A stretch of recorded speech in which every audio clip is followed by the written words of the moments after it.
So a problem with these Honda Odysseys is that there are no speakers in the back, right?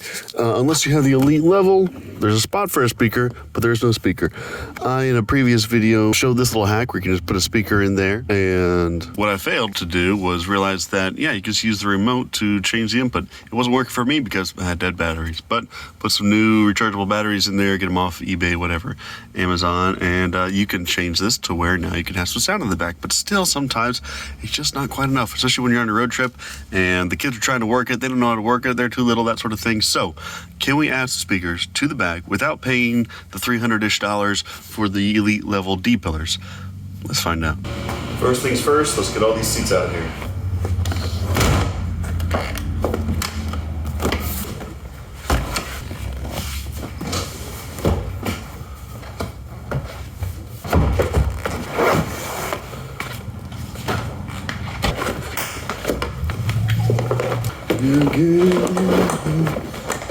Before we get too far ahead of ourselves,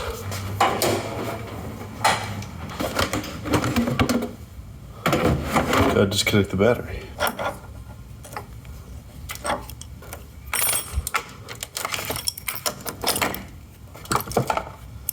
Done.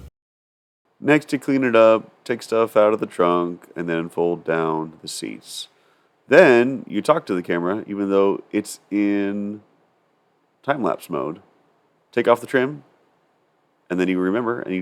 Now that we got the seats down, the battery disconnected, let's start taking off the trim. This one already pulled up, and this is the harness we're going to tap into. I picked up this set from Harbor Freight. It's like $4. It may not be the most professional, but neither are we. So more just going for what's going to do the job. You could use this as a flathead, but these just work a little bit better, and they're nicer to your trim. So let's keep going. For here, you just got to pull things back. It is simply trial and error. Just pull it back towards you, pull it up, and then you got to realize, oh wait, there's some things I got to unscrew. We do have one screw to take out right there. If you can't see it, it's a Phillips. Just take it out.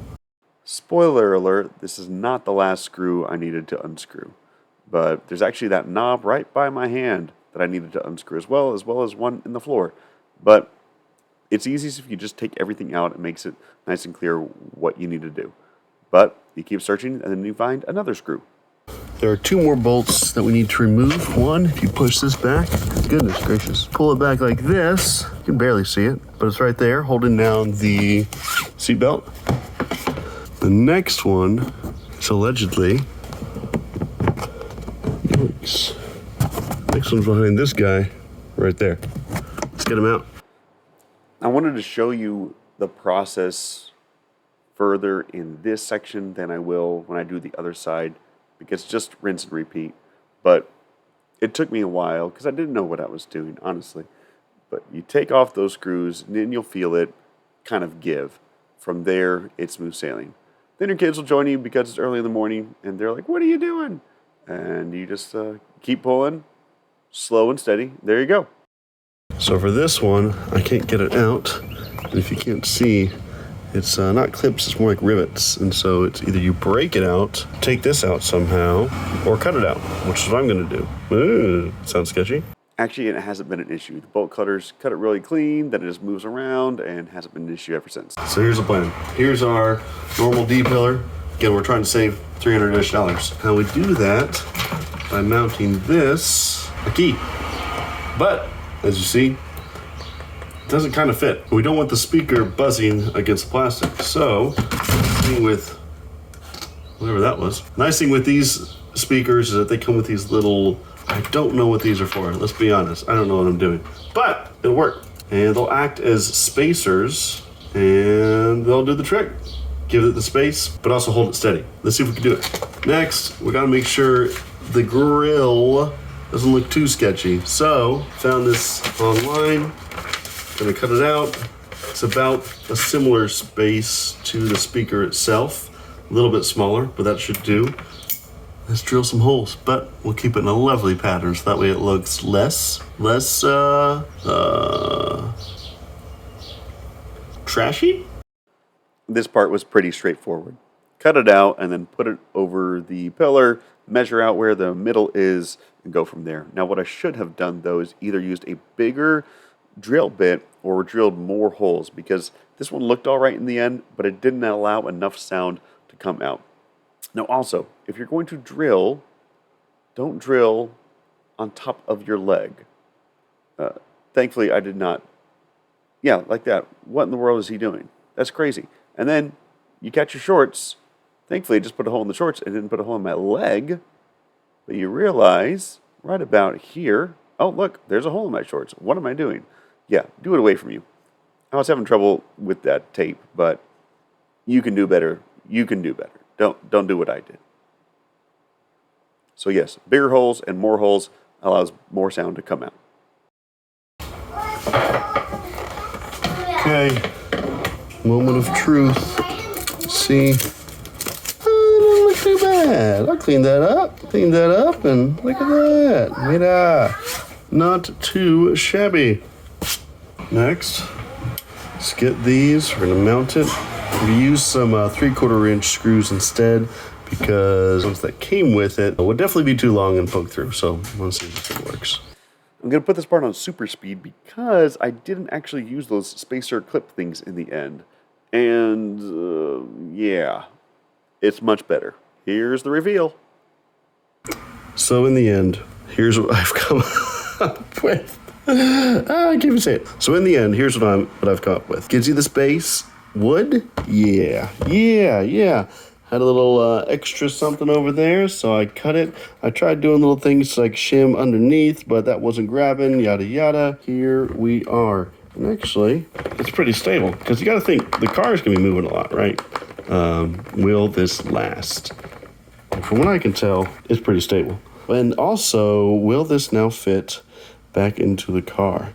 Let's find out! Let's get this tape out of the way. Slowly. I need a better knife for this. Before we put the speaker back, though, let me show you the wiring. So first, here is where all the audio is. Unplug it and untwist it. That allows you to get to the wires. On this side of the car, I believe it's the orange and the orange-gray ones. Those are the connectors I use. I'll show you real quick. Feel free to pause it if you want, but there's other ways you can do it. I found these ones to work well. First, I tried it by hand, and yeah, I'm sure you could probably do it, but definitely outside of my grip strength. So that little wire connector or little wire piece is key. I use these channel locks. You'll hear it click. You're good. Make sure you squeeze it really good. I had to go back actually and squeeze it a little bit more to where that wire would go in, or the metal part would go into the wire and make a good connection. So take your time, line up your wires, and then do what you can do with your fingers, but then cinch it down and crimp it with something like channel locks. Next, I'm running the wire. Now, as you see, I'm using my own wire that I just had in the garage.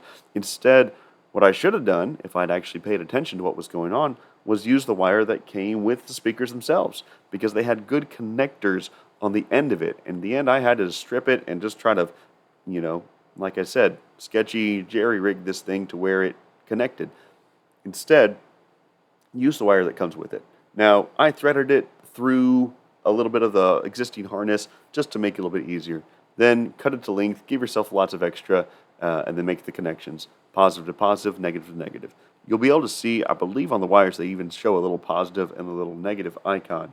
So make sure that wire goes there, that wire goes there, and you're set. Putting it all back together is just like playing Legos. You find where it fits and you just push it right in. It takes a little bit just to line it up, because sometimes you're a little too tall or you're a little too short, but then you find where the piece goes, and then you put it back in. So click it all back together, screw it all back in, and you're good. But first, test it out. Now, when you go to the other side, it's the exact same process. I speed it up here because you don't need to see everything. It's the exact same thing. Take off some bolts, take out some screws, pull back on the pieces of trim there, and you're set. Now you have space to run the wire. And again, if you're going to screw this thing, don't screw it right towards your leg. That's just ridiculous. So don't do what I did. But I wanted to show you a little bit of the process since I didn't show you how I did those wood pieces there. So use super glue is what I recommend. Use lots of super glue and then screw it in by hand because you don't want to overdo it with these tools. Instead, use that super glue, use a screwdriver, and you'll be good to go. When I went back and put this one in, it fit perfectly, really well. I sanded it down a bit just to make sure that it wouldn't be buzzing against anything, but I think I overdid it. Didn't need to do that much in the end. Running back here, same thing, untwist it so that way you can get those connectors in there, which goes pretty straight, pretty easy. One thing I did do to this side of the car was I did some tape on the pillar behind where the speaker was going to go. See in just a second, that's me taping it up just so it wouldn't buzz against it. Again, maybe overkill, but so far I haven't had any issues with it. Then you put it all back together, and then again, you're set. So you now have installed speakers, you've run it to where it needs to go. Here's the big reveal. And in the end, here we are. Now, obviously, that hole was not like it was earlier in the video. It has been 2 years since the first part of this video, and I just haven't ever edited it and put it up here. Here you are now. Anyway, I ended up cutting a bigger hole because, like I mentioned earlier, not enough sound was coming out. So with this, you can see the speaker. It looks a little bit more janky. I don't recommend it. I've considered getting some speaker mesh to cover it. I haven't got around to doing it. But having these speakers back here has been a game changer. As you see here, I cut a smaller hole. Speaker's still right there. But with these tiny ones, just not enough sound came out. So with something like that, it's loud and clear. Once again, I recommend you use more holes. They're symmetrical, just make them a little bit bigger, more sound will come out. But it has been a game changer, especially on long road trips, when it comes to movies, audiobooks, those sorts of things. The kids can never hear all the way back here. There are 5 speakers up in the driver and passenger area of this car, and there's none back here. So, poor design. Here's how you fix it. In the end, it cost me like $40. The speakers, the connectors, and then that's it. The wire comes with the speakers, the connectors are super cheap, and then everything else is done by hand pretty much. It's been a big blessing to our family, and I hope it's a big help to you. If you're taking on something like this, just remember, you can do it.